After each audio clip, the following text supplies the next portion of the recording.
Dayang Nabila binti Awang Ismaili. Hello, my name is Hatfina Matusha binti Umar Ali. My name is Nur Ainu Ashikin binti Ali Hussein. Hi, my name is Abang Muhammad Danish bin Abang Musi. Hi, my name is Muhammad Nizam bin Ahmad Safi. Our topic is factor to ensure judiciary independence. The content we have is introduction, judiciary in Malaysia, factor to ensure judiciary independence, and conclusion.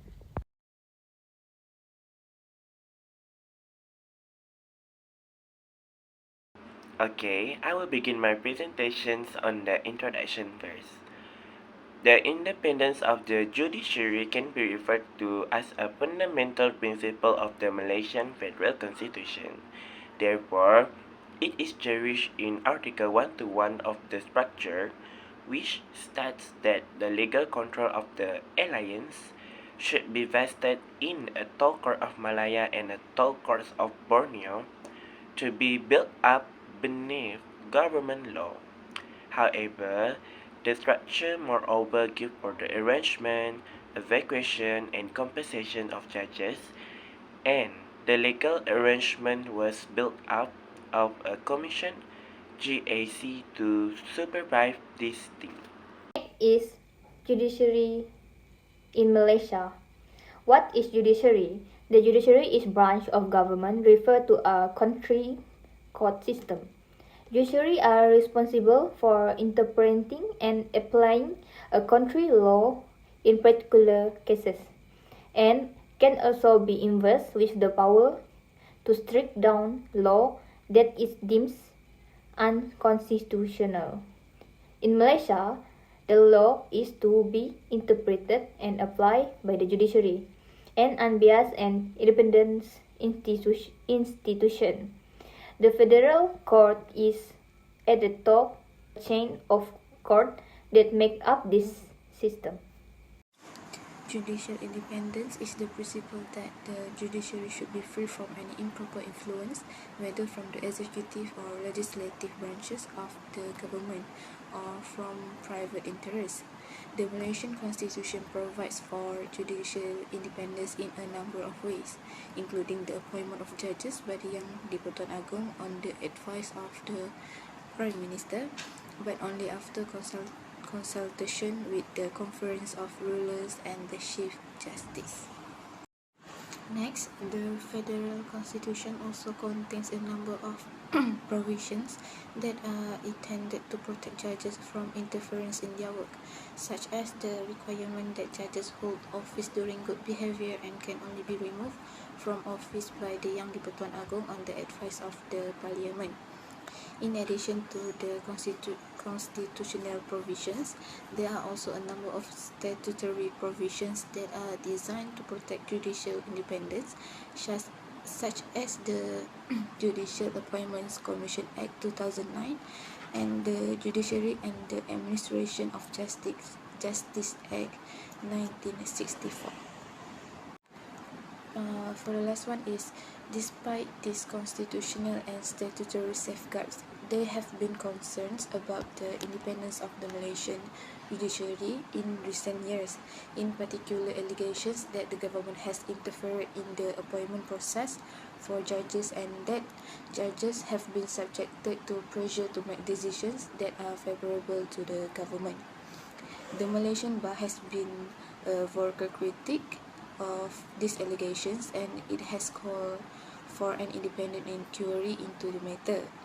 The government has denied any wrongdoing, but it has agreed to set up a committee to review the appointment process for the judges. Next is factor to ensure judiciary independence. The first factor to ensure judiciary independence is financial security. What is financial security? Financial security involves having enough money to cover your monthly expenses, recover from financial setback, and save for your future. For example, to afford your living expenses, save for retirement, and pay for unexpected expenses. The financial security of judges in Malaysia is influenced influenced by a variety of other criteria in addition to those included in the Federal Constitution. A code of conduct for judges exists, outlining the moral principle that judges are required to respect. Judges prohibits from accepting gift or favor from anyone who may have a cases before them under the term of this code. First, separation of powers. It was recognized and upheld all through the country follows a system of constitutional monarchy with a parliamentary democracy. There are three main branches of government in Malaysia. First, executive, second, legislative, and third, judicial. For the executive branch, it was vested while the cabinet is headed by the Prime Minister, who is the head of the government. It was responsible for the administration and implementation of laws. For the legislative branch, it was vested in the Parliament of Malaysia, which consists of two houses. First, Dewan Rakyat, which is House of Representatives, and Dewan Negara, Senate. It was responsible for making and enacting laws and provides a platform for debates and discussions on various matters affecting the country. Third, Judicial Branch. It was an independent branch responsible for interpreting and applying the law. It consists of various levels of courts, which are federal courts, courts of appeal, and high courts. It was responsible for resolving disputes, ensuring the rule of law, and safeguarding individual rights. The Federal Constitution is the supreme law of the land, and the judiciary plays a vital role in upholding its provision.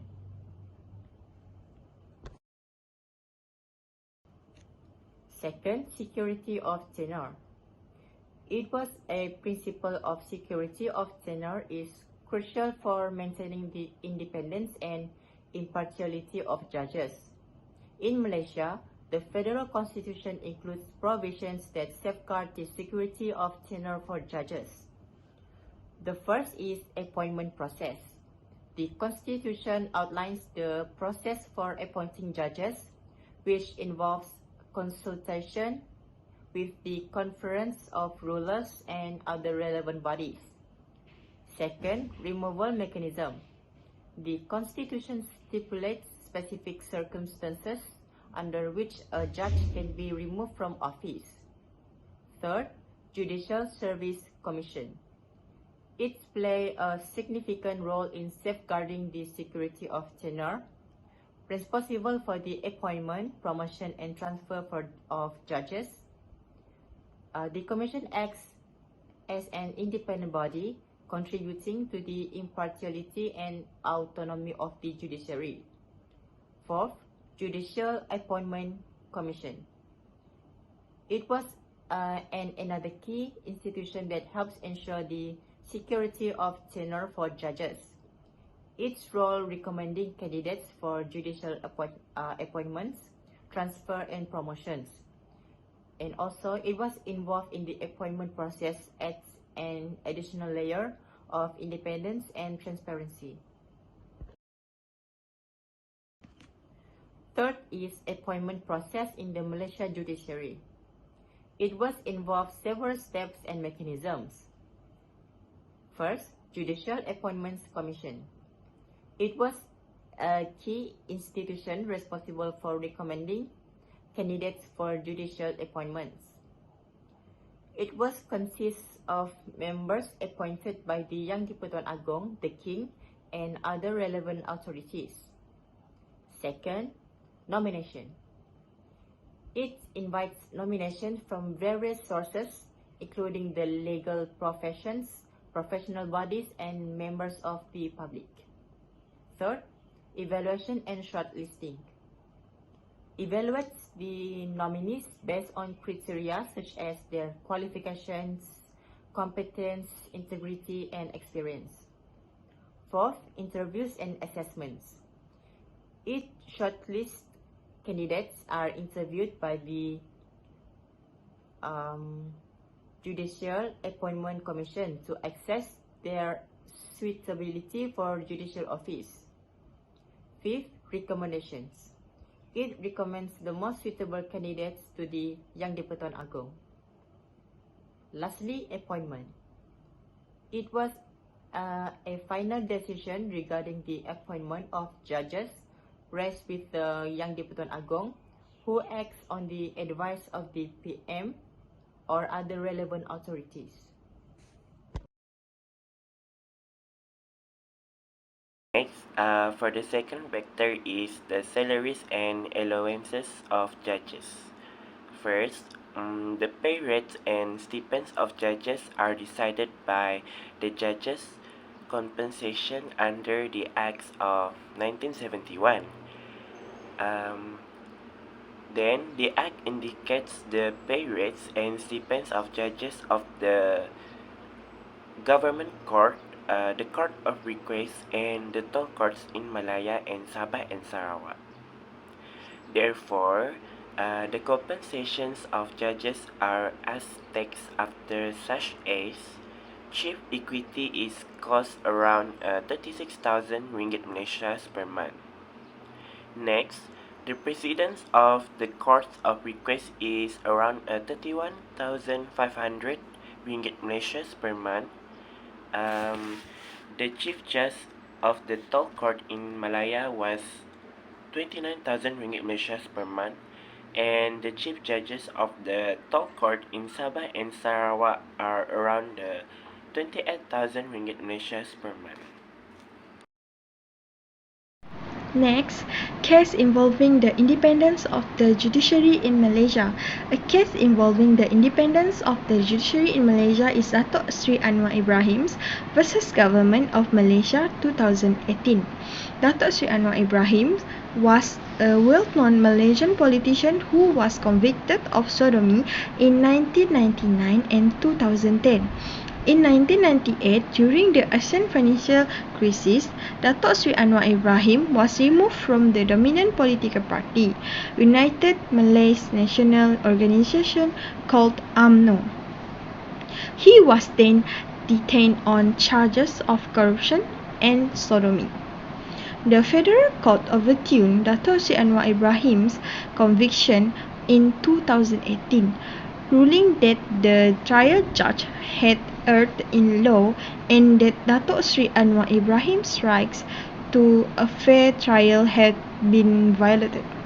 The case raised concerns about the independence of Malaysia's judiciary, but the Federal Court's decision to reverse the conviction was seen as a step towards regaining public confidence in the impartiality and independence of the judicial system. To conclude, the independence of the judiciary is essential for upholding the rule of law, protecting individual rights, and maintaining public confidence in the judiciary. The Malaysian Federal Constitution guarantees the independence of the judiciary through the appointment process, security of tenure, and financial independence. However, there are challenges to the independence of the judiciary, such as the perception of political interference and conflict of interest. These challenges need to be addressed to ensure the complete independence of the judiciary in Malaysia.